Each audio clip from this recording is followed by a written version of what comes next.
علی بھائی اگلا سوال ہے، میں نے بچپن سے اپنے بڑوں سے یہ بات سن رکھی ہے کہ اسلام میں پیٹ کے بل سونا منع ہے، بلکہ شاید یہ جہنمیوں کا طریقہ ہے۔ اس حوالے سے اگر کوئی آیت یا صحیح حدیث ہو تو پلیز ضرور بیان کرو۔ دیکھیں جی، بڑے بزرگوں سے جو کچھ آپ نے بچپن سے سن رکھا ہے سب کچھ ہی غلط نہیں ہے، کچھ ٹھیک بھی ہے۔ ظاہر ہے ان کو ہر بات ہی تو غلط نہیں بتائی گئی تھی، صحیح باتیں بھی بتائی گئی تھی۔ تو انہی صحیح باتوں میں سے ایک یہ بات بھی ہے کہ پیٹ کے بل سونا گناہ ہے، اللہ کی نافرمانی ہے۔ سنن نبی داؤد میں حدیث ہے، ایک صحابی تھے اصحاب صفہ میں سے، سیدنا قیس غفاری، وہ کہتے ہیں کہ میں مسجد نبوی میں لیٹا ہوا تھا، پیٹ کے بل میرے سینے میں تکلیف تھی، تو اس کی وجہ سے میں پیٹ کے بل لیٹا ہوا تھا، تو ایک شخص آیا اور اس نے میرے پاؤں پہ آ کے اپنے پاؤں سے ہلکی سی ٹھوکر ماری متوجہ کرنے کے لیے، اور کہا کہ پیٹ کے بل مت لیٹو، یہ اللہ کی نافرمانی ہے۔ تو وہ کہتے ہیں میں نے جب مڑ کے دیکھا تو وہ اللہ کے نبی علیہ السلام تھے۔ تو اس سے جو لیٹا ہوا شخص ہے اس کو اٹھانے کا طریقہ بھی پتہ چل گیا کہ آپ اس کے پاؤں پہ پاؤں، ویسے بھی کوئی سویا ہوا شخص زمین پہ سویا اور آپ آ کے، یہ نہیں ہے کہ اس کے پاؤں کو یوں ہلائیں گے، ٹھیک ہے، اس کو آپ پاؤں سے زور سے بھی نہیں مارنا، یہ نہ ہو کہ اکرام مسلم کر دے آپ کا اٹھتے ہی، آرام سے اسے پاؤں سے پاؤں ہلائیں اور اس کو یوں اٹھائیں۔ اسی کو سپورٹیو ایک اور حدیث ہے، اس میں تو الفاظ ہے نافرمانی۔ سنن ابن ماجہ میں ایک حدیث ہے، حضرت ابو ذر غفاری کہتے ہیں کہ میں ایک دفعہ پیٹ کے بل لیٹا ہوا تھا، تو ایک شخص آیا اور اس نے اپنے پاؤں سے میرے پاؤں پہ ہلکی سی ٹھوکر لگائی اور مجھے کہا کہ اٹھ جاؤ، یہ جہنمیوں کا طریقہ ہے۔ تو کہتے ہیں میں نے پلٹ کے دیکھا تو وہ اللہ کے نبی علیہ السلام تھے۔ تو ان دونوں حدیث سے پتہ چلا کہ یہ جہنمیوں کا طریقہ بھی ہے اور گناہ بھی ہے۔ جہنمیوں کا طریقہ اس اعتبار سے بھی ہے کہ انہیں اوندھا منہ کر کے جہنم میں ڈالا جائے گا، اس اعتبار سے بھی ہے کہ جہنمیوں کو جب یعنی جہنم میں مار پیٹ کی جائے گی، تو جس طرح یہاں پہ بھی آپ دیکھتے ہیں نا کہ تھانے میں بھی الٹا لٹا کے پیٹ کے بل ان کی پٹائی کرتے ہیں، تو جہنمیوں کو بھی الٹا پیٹ کے بل لٹا کے ان کی پٹائی کی جائے گی۔ والعیاذ باللہ تعالی۔ اللہم لا تجعلنا منہم، اللہم اجرنا من النار، اللہم انی اعوذ بک من عذاب جہنم، آمین۔ تو اس اعتبار سے اسے جہنمیوں کا بھی طریقہ کہا گیا، اور اللہ کی نافرمانی تو بہرحال اس کے اندر ہے ہی ہے۔ باقی کئی ایک چیزیں ہیں جن کے اوپر ریسٹرکشن ہے شریعت میں۔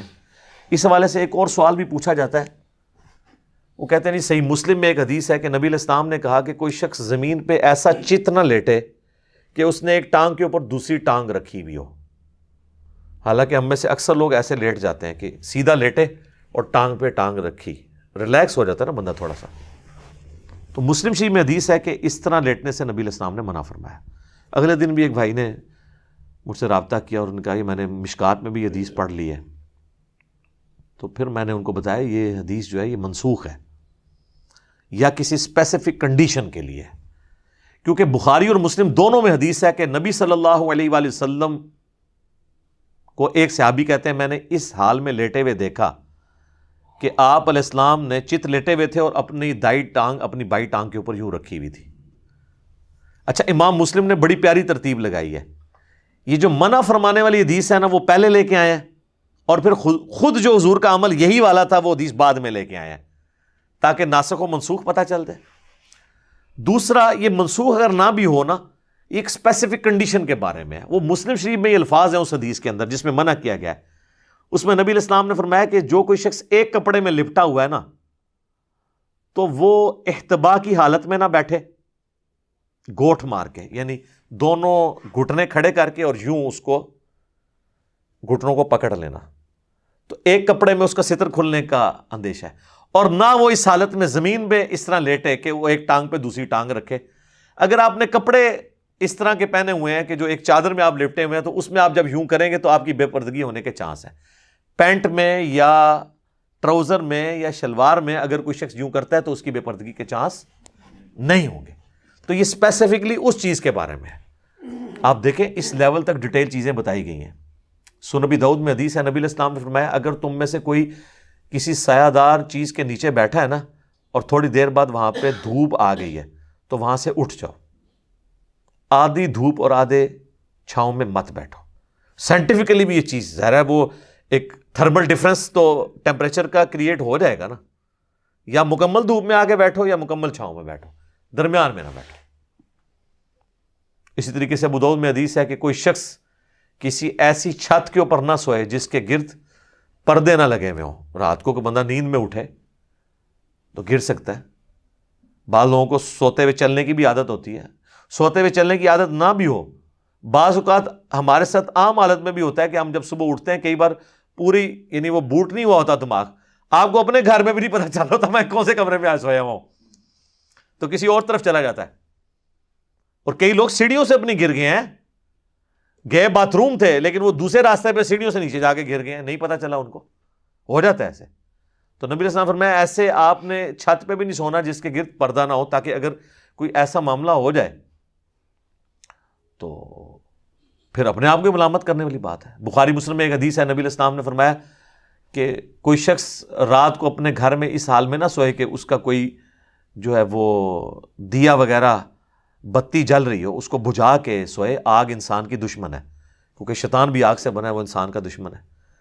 اور اسی حدیث میں موجود ہے کہ مدینہ شریف میں ایک گھر تھا جو رات کو یہ دیا جلاتے ہوئے سو گئے, تو رات کے وقت چوہا آیا تو وہ بتی کو لے گیا اپنے ساتھ, اور پورے گھر کو آگ لگ گئی. کیونکہ وہ تیل ہوتا تھا, مٹی کا تیل تو ہوتا نہیں تھا, وہ تو چوہا تو ظاہر پیے تو مر جائے. اس زمانے میں تو کھانے والا تیل ہی جلانے کے لیے بھی استعمال ہوتا تھا. امیر لوگ زیتون استعمال کرتے تھے, غریب لوگ اور تیل استعمال کر لیتے تھے. وہ تیل بیک وقت کھانے کے لیے ہنڈیا میں بھی استعمال ہوتا تھا اور آگ جلانے کے لیے بھی.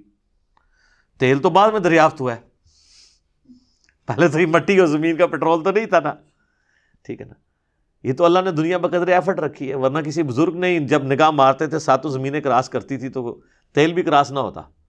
یہ تو سر ایڈون نے پنسلوینیا میں تیل کا کنواں جو ہے 18ویں صدی کے اندر آ کے, بلکہ 1800 کچھ کے اندر آ کے دریافت کی ہے, وہ بھی حادثاتی طور پہ. وہ تیل کا پہلا کنواں ابھی بھی موجود ہے, 19ویں میں ہی آ کے آپ سمجھ لیں 1800 کچھ کے اندر. تو وہ یہ تیل ڈیفرنٹ ہے جو آج کل ہم لالٹین میں کبھی استعمال کر لیں یا کوئی چلانے کے لیے. تو نبی علیہ السلام نے وہ بھی منع فرما دیا, اور آج بھی آپ دیکھ لیں اس کی ماڈرن فارم. آئے دن سردیوں میں ہر دفعہ ٹی وی پہ خبریں آتی ہیں کہ وہ گیس کا ہیٹر چلتے ہوئے چھوڑ دیا, پیچھے سے گیس چلی گئی, جب وہ واپس آئی تو وہ ظاہر ہے وہ بہت مہنگے ہیٹر ہوتے ہیں جو آٹومیٹکلی آف ہوتے ہیں, گیس آئی بندے مر گئے. اور کئی جگہ تو دم گھٹنے سے مر جاتے ہیں کہ وہ انگیٹھی جلائی ہوئی ہوتی ہے اور وہاں پہ آکسیجن اتنی ختم ہو جاتی ہے کہ رات کو سوئے بھی سو جاتے ہیں. تو اس اعتبار سے یعنی ہمیں شریعت میں پابندیاں بتائی گئی ہیں. البتہ نبی علیہ السلام نے کچھ بیٹھنے کے جو طریقے اڈاپٹ کیے ہیں فی نفسی ان میں کوئی خرابی نہیں. جیسے میں نے احتبا کا بتایا کہ یہ گوٹھ مار کے بیٹھنا, یعنی 2 گھٹنوں کو کھڑا کر کے یوں, یہ ایک چادر میں بیٹھنے سے تو منع فرمایا. لیکن صحیح بخاری میں موجود ہے کہ حضرت عبداللہ ابن عمر کہتے ہیں کہ میں نے خانہ کعبہ شریف کے سین میں حضور علیہ السلام کو کئی دفعہ اس طریقے سے بیٹھے ہوئے دیکھا ہے. یہ سنت ہے بیٹھنا, لیکن خطبے جمعہ میں نہیں بیٹھ سکتے. وہ ابو داؤد میں حدیث ہے کہ کوئی شخص خطبے جمعے کی تقریر کے دوران احتبا کی حالت میں نہ بیٹھے, کیونکہ یہ ریلیکس کرنے والی پوزیشن ہے, آپ کو نیند آ جائے گی. تو آپ نے اٹینٹو ہو کے بیٹھنا, یا دوزانوں بیٹھیں یا آلتی پالتی جسے ہم چوکڑی کہتے ہیں مار کے بیٹھنا, آلتی پالتی بیٹھنا, 4 زانوں بھی اسے کہتے ہیں.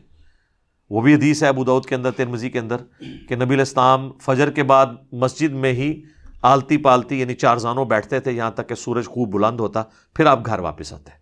تو اس اعتبار سے بھی بیٹھنا سنت ہے. یہ تمام طریقے سنت ہے. بہرحال اس بات کی طرف واپس آئیں کہ پیٹ کے بل لیٹنا یہ گناہ بھی ہے, حرام بھی ہے, اور جہنمیوں کا طریقہ بھی ہے. یہ بات آپ نے جو سنی تھی وہ بالکل ٹھیک ہے, لہٰذا اس معاملے میں احتیاط کرنے کی ضرورت ہے. ٹھیک ہو گیا جی.